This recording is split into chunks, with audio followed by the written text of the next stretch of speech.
Well, about my upbringing and personal belief. So I was raised by two amazing parents, an engineer and a nurse.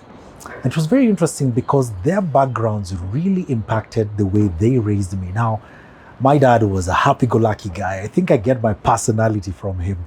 He spoke great English. He was an MC, even as he was an engineer. He didn't speak much, but he was one of those guys that made friends easily. My mom, on the other hand, had gone through a very interesting childhood. Her parents died when she was 5.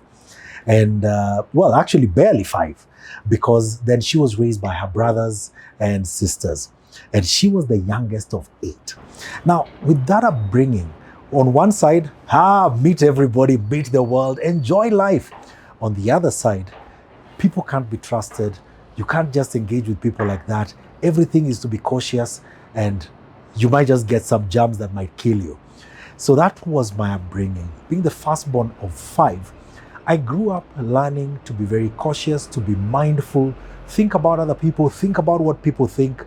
And that, I think, was the beginning of my journey about working with people, about around EQ. I grew up as one person who was constantly thinking about how other people felt, constantly paying attention to how people were behaving, how people were looking. And I began to develop a consciousness for what was going on in people's lives. This was exciting because over the years, and of course being in leadership throughout that time, first as a firstborn in the home, but then also in leadership positions from when I was a teenager, I began to realize people showed up into spaces with different issues. It's not until my latter years as a leadership practitioner, a trainer, and a psychometric coach that I began to realize that a lot of the things we're seeing in the workplace are things that actually started to impact people in their childhood, in their upbringing. Parenting is a big deal. So don't be surprised when, as a leader, you're feeling like you're having to mother or father the people that you're leading, because they're coming with baggage from their childhood and their upbringing. I believe that EQ is a very critical part of every leadership journey. If you don't see people for who they are, if you don't pay attention to what's impacting people, then you'll find yourself in a situation where you're not able to connect with them, you're not able to engage with them, you're not able to get the best out of them. And connection is a critical aspect of getting value from the people that you work with, live with, and do life with. So for me, I think my EQ journey began then as a child, as just paying attention to how to navigate different challenges, how to navigate people's emotions, how to navigate people's personalities. And that is my EQ journey. I actually never saw myself ever getting into training or teaching. You can imagine, I went through school in the 80s, 90s, and part of the 2000s. And one of the things I really did not ever imagine myself doing was teaching.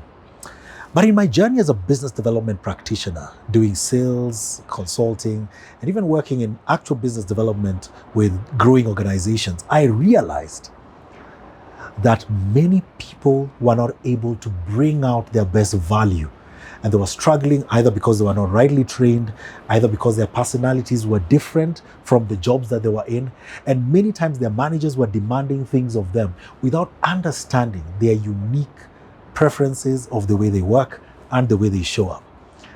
I then found myself moving into training in the mid 2000s, just about around 2014, 2015. That began the transformation that brought me into EQ. Because as I was talking to leaders about how to lead their people, I began to find myself having conversations about, have you taken time to understand what is going on behind this person's life? What is going on behind their thinking? When they're reacting like that, when they're responding like that, when they're engaging like that, what is really happening inside of them? What is happening in their minds? What is happening in their hearts?